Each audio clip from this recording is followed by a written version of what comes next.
Oi, galerinha do oitavo, vamos finalizar nosso assunto de tipos de sujeito.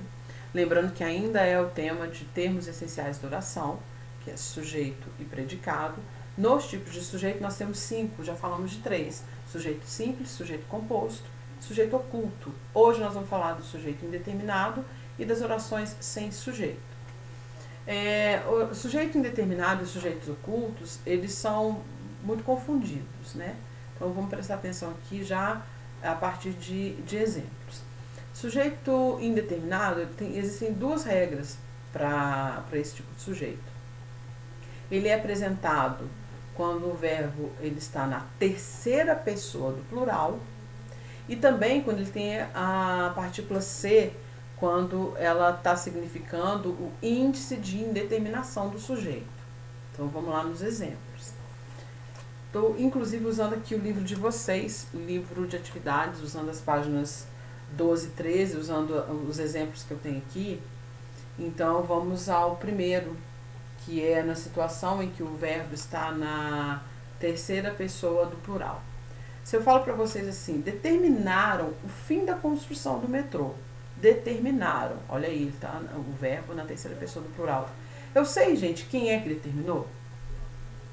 Determinaram. Eu posso dar até essa notícia no jornal. Determinaram o fim da construção do metrô. É importante aqui eu saber quem foi que determinou? Eu sei que alguém determinou, né? Mas eu não sei quem foi. E não preciso saber. Ele está indeterminado. Essa situação para mim é irrelevante. Eu não preciso saber. Eu sei que alguém fez, mas não é importante saber quem. Ele está indeterminado aqui. Diferente de oculto. Se eu der o exemplo assim, determinamos o fim da construção do metrô. Quem é que determinamos, gente? Nós. Ele está oculto. Pelo final do meu verbo, pela desinência do verbo, eu consigo saber quem é que praticou. Quando eu digo determinaram, eu não posso dizer assim, que são eles. Porque poderiam ser elas. Também poderia ser os políticos. Eu não posso deixar dúvida nenhuma. Não pode ser mais de um praticante aqui, né? Então, quando eu tenho essa situação em que eu não posso afirmar quem foi que determinou, eu estou diante de um sujeito indeterminado. Eu não sei aqui, vou repetir, determinaram o fim da construção do metrô. Não sei quem foi, ok? Eu não consigo aqui explicitar quem foi que praticou essa situação. Eu não sei e não preciso saber, tá? Então isso é irrelevante. Mas é um sujeito indeterminado. Eu sei que alguém praticou, mas eu não sei definir quem foi. Diferente do oculto que vem pela desinência do verbo. Tem também as situações das orações sem sujeito. Então essa a gente precisa prestar mais atenção ainda. São 4 tipos de situação. Eu tenho o verbo haver e fazer no sentido de existir e de tempo decorrido. Tem o verbo ser e tenho fenômenos da natureza. Eu tenho todas essas situações. Verbo haver e fazer, eles são impessoais. Eu não coloco eles numa situação de plural, por exemplo. Vamos lá direto para os exemplos. Tem até aqui, ó, eu vou ler para vocês o que está na página do livro de vocês. A primeira definição da oração sem sujeito, que é aquela que se forma apenas com predicado e a declaração não se refere a nenhum ser, a nenhum sujeito. Por que ela começa com predicado, gente? Se a gente sabe que os termos essenciais da oração são sujeito e predicado, na ausência de um sujeito, ela imediatamente começa com predicado. É o verbo e o restante da oração, seus complementos.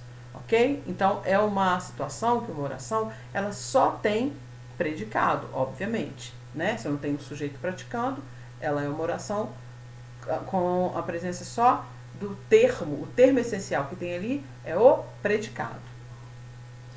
Nos exemplos, havia boas livrarias aqui. Prestem atenção, notem, é um assunto muito sério, passivo de muita confusão. Havia muitas livrarias. Embora livrarias esteja no plural, o verbo haver no sentido de existir, ele é impessoal, ele mantém-se no singular.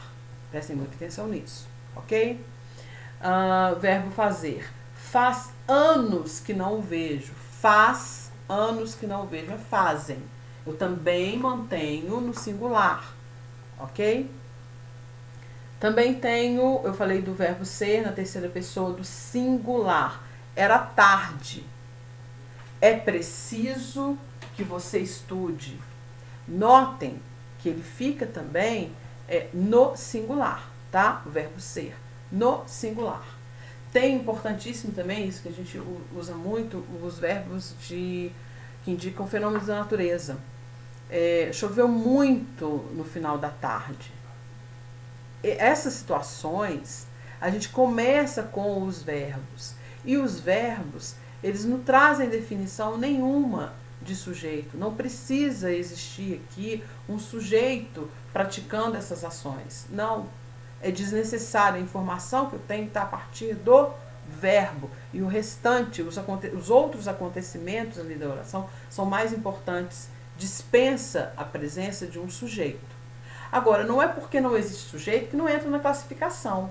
A inexistência, a ausência de um sujeito também é um tipo de classificação. Por isso nós temos 5. O simples, o composto, o oculto, não confundir com o indeterminado, temos o indeterminado e temos as orações sem sujeito. Essas 5 situações são 5 classificações de sujeito que nós temos.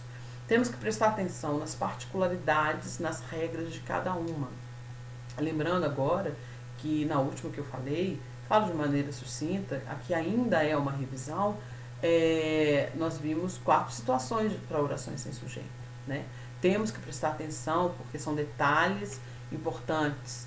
Não confundir indeterminado com oculto. Atenção ao sujeito simples e composto nos seus núcleos. Nas ideias de coletividade que eu posso ter em um núcleo, mas que isso não quer dizer que seja composto, né?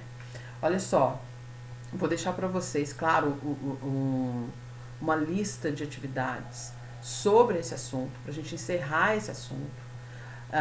Quero que vocês olhem lá no Google Sala de Aula, tá? Lá tem, além da lista de exercícios, tem os combinados de data. A partir de agora, nós vamos seguir com questões textuais dos nossos livros e com assuntos novos sobre gramática, ok? Então tá, até o próximo assunto e até o próximo vídeo. Beijo!